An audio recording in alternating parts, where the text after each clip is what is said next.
আল্লাহর কসম ডান পাশের হাড্ডি পাজর ভাঙ্গা ডান দিকে বাম দিকে চলে যাবে, বাম দিকের হাড্ডি পাজর ভাঙ্গা। রাসূলুল্লাহ সাল্লাল্লাহু আলাইহি ওয়াসাল্লাম বলছে, বন্ধু দেখেন, হাত্তা তাখতালিফা আদলাউহু, এই দুই আঙ্গুল যেভাবে এভাবে একটার ভিতরে ঢুকে গেছে, খোদার কসম ডান পাশের হাড্ডি পাজর বাম পাশের হাড্ডি পাজর এইভাবে একটার ভিতরে ঢুকে যায়। এইটার অর্থ এটা। হ্যাঁ, রাসূলুল্লাহ সাল্লাল্লাহু আলাইহি সাল্লাম একদিন হযরত বারা ইবনে আযিব রাদিয়াল্লাহু তাআলা আনহু থেকে বর্ণিত, নবীজি একদিন এক সাহাবীর জানাজা পড়তে গেছেন। জানাজা পড়তে গিয়ে খালি কবরের সামনে কিছুক্ষণ দাঁড়াইছেন। তখনও ওনারে কবরে রাখে নাই, জানাজাও পড়ায় নাই। নবীজি আগে গিয়া কবরটার সামনে দাঁড়াইছে। হযরত বারা ইবনে আযিব বলেন, আমরা নবীজির সাথে ছিলাম। আল্লাহর নবী সাল্লাল্লাহু আলাইহি সাল্লাম কবরের খালি এই কবরে দেখা অঝরে কাঁদতে শুরু করছে। আমরা সবাই সাহাবীরা নবীজির সাথে কাঁদতে শুরু করলাম। অনেকক্ষণ কাইদা নবীজি চোখের পানি মুইছা আজীব কথা বলছে নবী। রাসূলুল্লাহ সাল্লাল্লাহু আলাইহি সাল্লাম সাহাবীদেরকে লক্ষ্য করে বলছে, ইয়া ইখওয়ানি লিমিসলি হাদা ফাআইদ্দু, আমার বন্ধুরা, আমার সাথীরা, এই কবরে যাওয়ার জন্য তোমরাও রেডি হও। ফাআইদ্দু, তোমরাও প্রস্তুতি নাও, অচিরেই তুমি আমি সবাই এই কবরেই পৌঁছে যাইতে হবে। রাসূলুল্লাহ সাল্লাল্লাহু আলাইহি সাল্লাম বলছে, প্রিয় বন্ধু আমার, জওয়ান সাথী আমার, সামান্য এই কয়েকটা দিনের জওয়ানি নষ্ট না করা, নষ্ট না করা, কোনোভাবেই নষ্ট না করা। তো এই জন্য বললাম, এই সূরা মুলক এটা আল্লাহ তাআলা অত্যন্ত ফজিলতপূর্ণ একটি সূরা। রাসূলুল্লাহ সাল্লাল্লাহু আলাইহি সাল্লাম বলছেন, এটা কবরের আযাব থেকে রক্ষা করবে। এই সূরা নিয়মিত তাফসীরের মধ্যে আমি নিজে পড়ছি, তাফসীরে কুরতুবিতে আছে।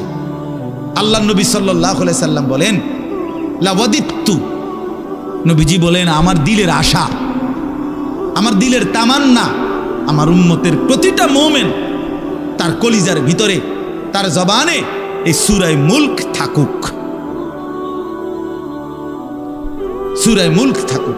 অর্থাৎ রাসূলুল্লাহ সাল্লাল্লাহু আলাইহি সাল্লাম বলতেন, আমার প্রতিটা মুমিন বান্দা উম্মত যেন এই সূরা মুলক তেলাওয়াত করে, যেন কবরের আযাব থেকে রক্ষা পায়। নবীজি 5 ওয়াক্ত নামাজের পরে, আল্লাহর কসম ভাই, এখানে অনেক ওলামায়ে কেরাম আছে, আপনি জিজ্ঞাসা করুন, নবীজি 5 ওয়াক্ত নামাজের পরে, সরদারে দু আলম নবীর তো কোনো গুনাহ নাই, তিনি নিষ্পাপ, তিনি তো জান্নাত উদ্বোধন করবেন। আনা আউয়ালু মান ইয়াকরাউ বাবাল জান্নাহ, নবী বলছে, আমি সেই মুহাম্মদ যে প্রথম জান্নাতের দরজা আমি নাড়ব, জান্নাতের কড়া নাড়ব আমি মুহাম্মদ। ভিতর থেকে ফেরেশতা বলবে, আপনি কে? আমি বলবো মুহাম্মদ। ফেরেশতা বলবে, আনতাজিরু লাক, আমি তো আপনার অপেক্ষাই করছিলাম, আপনি আসবেন বলেই তো অপেক্ষায় ছিলাম, আপনি উদ্বোধন করে দিলেই তো বাকিরা ঢুকবে। তো সেই নবী যিনি জান্নাত উদ্বোধন করবেন, তিনি 5 ওয়াক্ত নামাজের পরে ভাইয়া প্রতিদিন তিনি যেই কথাটা দোয়া করতেন, এর মধ্যে একটা দোয়া এটা, আল্লাহুম্মা ইন্নী আউযু বিকা মিন আযাবিল কবর ওয়া মিন ফিতনাতিল কবর ওয়া মিন ফিতনাতিল মাসীহিদ দাজ্জাল ওয়া মিন ফিতনাতিল মাহইয়া ওয়াল মামাত। আল্লাহ, আমি কবরের আযাব থেকে পানাহ চাই। নবীজি নিজে বলতেন, নবীজি নিজে বলতেন। প্রিয় ভাই, বাবা আমার, চলেন সবাই নিয়ত করি, নিজেকে গুনাহ থেকে বাঁচানো দরকার, নিজের আল্লাহর নাফরমানি থেকে বাঁচানো দরকার। আল্লাহ তাআলা বলেন, ইন্নাল্লাযীনা ইয়াখশাউনা রাব্বাহুম বিল গায়ব, আমি আল্লাহকে না দেখে, আমার কথাগুলো আখিরাত সম্পর্কিত, এগুলোকে না দেখে যারা আমি আল্লাহকে ভয় করে, আখিরাতকে ভয় করে, জাহান্নামকে ভয় করে, কবরকে ভয় করে, আল্লাহ বলেন, তাফসীরের মধ্যে লিখছে, ভয় করে মানে হলো গুনাহ বর্জন করে। কোন ব্যক্তি আল্লাহকে ভয় করে, খোদার কসম, এই কথার অর্থ হলো গুনাহ ছেড়ে দেয়। যে গুনাহ ছেড়ে দেয় সে আল্লাহকে ভয় করে, যে আল্লাহকে ভয় করে সে গুনাহ ছেড়ে দেয়। কোন নাফরমান আল্লাহকে ভয় করে না, আল্লাহকে ভয় করলে গুনাহ করতে পারে না। বুঝেন নাই বাংলা কথাটা? এটা কাগজের এই পিঠ ও পিঠ, কাগজের এই পিঠ ওই পিঠ। এই পিঠে যদি লেখা আছে আল্লাহর ভয়, তো ওই পিঠে লেখা থাকবে গুনাহ বর্জন। যে গুনাহ ছেড়ে দেয় সে অটোমেটিকলি আল্লাহকে ভয় করে, যে আল্লাহকে ভয় করে সে গুনাহ বর্জন করে। এজন্য তাকওয়ার অর্থ আল্লাহর ভয়, এটার প্রথম অর্থ হইল গুনাহ বর্জন। মান খাশিয়ার রহমান, আল্লাহকে ভয়, এটার প্রথম অর্থ গুনাহ বর্জন, গুনাহ বর্জন। আমার শায়েখ আল্লামা মুফতি মুশতাকুন নবী সাহেব সব সময় চিল্লায় মাহফিলে, অনেক সময় আহাজারি করে বলে যে বাপ, গুনাহ আগুন, গুনাহ আগুন, গুনাহ আগুন। প্রতিটা গুনার পিঠে, ওই পিঠে আগুন আছে। নারীর প্রতিটা বেপর্দা দৃশ্যের মধ্যে খোদার কসম আগুন জ্বলে। ওই সিনেমার নর্তকীর শরীরে আগুন জ্বলে, ওই নায়িকার শরীরে আগুন জ্বলে, মোবাইলের ওই অস্থির ছবির মধ্যে আগুন জ্বলে, মদের আড্ডায় আগুন জ্বলে, জুয়ার আড্ডায় আগুন জ্বলে, সুদের টাকায় আগুন জ্বলে, ঘুষের টাকায় আগুন জ্বলে, বেপর্দা নারীর শরীরে আগুন জ্বলে। ওইটা রূপ না, ওইটা আগুন, ওইটা জাহান্নাম, ওইটা জাহান্নাম। আল্লাহ তাআলা বলেন ইন্নাল্লাযীনা ইয়াখশাউনা রাব্বাহুম বিল গায়ব, আল্লাহ তাআলা বলেন আমার যে বান্দারা আমার আখিরাত, আমার জাহান্নাম, আমার পরকাল, আমার কবর, এই কথাগুলোকে ভয় করে, আমি আল্লাহকে ভয় করে, না দেখে, না দেখে, আল্লাহ বলেন আমি ওয়াদা দিলাম লাহুম মাগফিরাতুন ওয়া আজরুন কাবীর, আমি তাদের পেছনের সব গুনাহ মাফ করে দেব, আর আমার সবচেয়ে বড় পুরস্কার জান্নাত দিয়ে দেব। এখানে এটা এমন শব্দ না যে কিছু শব্দ তো আছে একটা শব্দের সাথে আরেকটা বলছে অর্থহীন, যেমন কলম টলম, তো এটা সবাই বুঝে যে টলমের কোনো অর্থ নাই। কাগজ টাগজ, তো কাগজের অর্থ নাই। কিন্তু শিক্ষা দীক্ষা এমন না, শিক্ষা শব্দের উল্টা না, এটা এমন না যে এটা শিক্ষার উল্টা কিছু না, এটা আলাদা শব্দ। শিক্ষা দীক্ষা যেমন আমরা অনেক সময় বলি যে নামাজ রোজা, লোকটা নামাজ রোজায় ভালো, তো এর দ্বারা কি শুধু নামাজ আর নামাজের উল্টা শব্দ রোজা না, এটা একটা আলাদা কি আমল। নামাজ একটা ইবাদত, তো রোজা একটা ইবাদত। তো শিক্ষা এটা একটা বিষয়, দীক্ষা এটা একটা বিষয়। শিক্ষা তো তালিম, দীক্ষা এটা তরবিয়ত, আখলাক।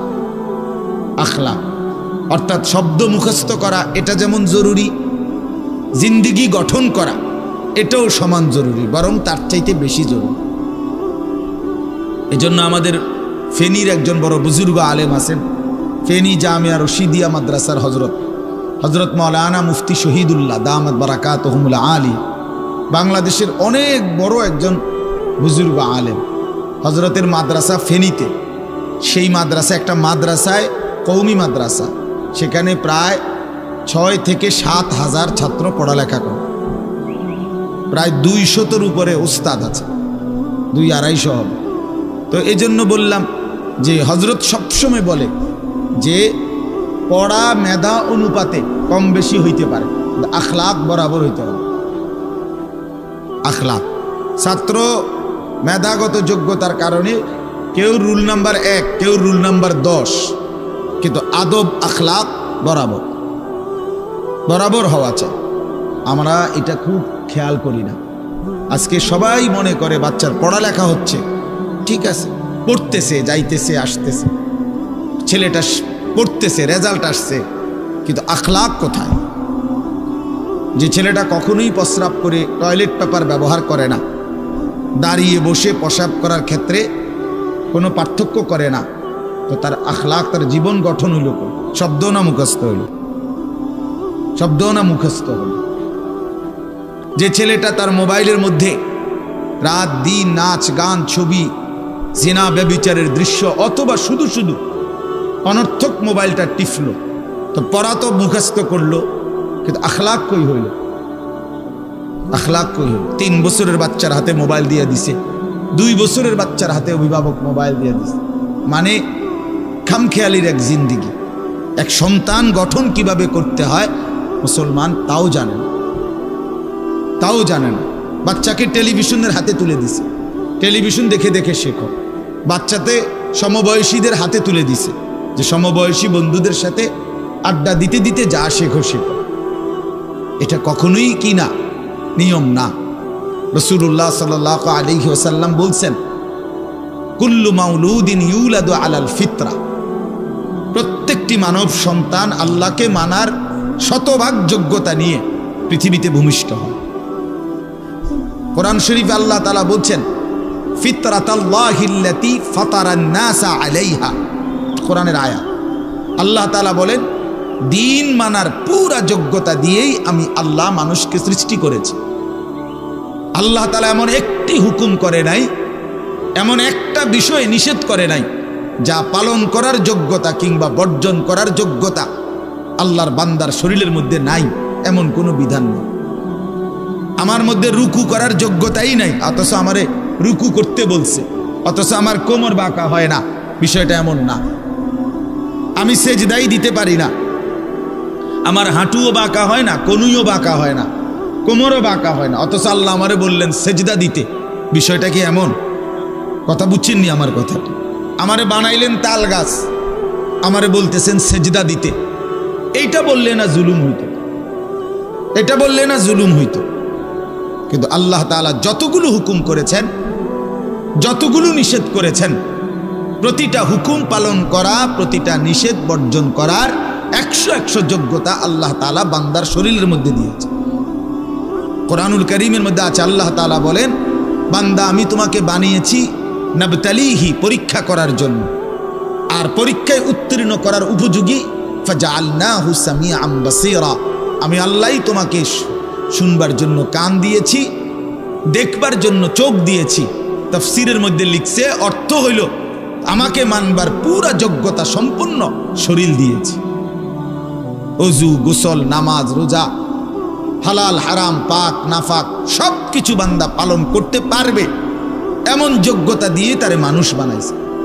মানুষ হইবার পরে, মুসলমান হওয়ার পরে কেউ যদি বলে আল্লাহর এই হুকুম পালন করা আমার পক্ষে সম্ভব না, তাহলে এটা হইতে পারে তুমি ছাগল, মানুষ না।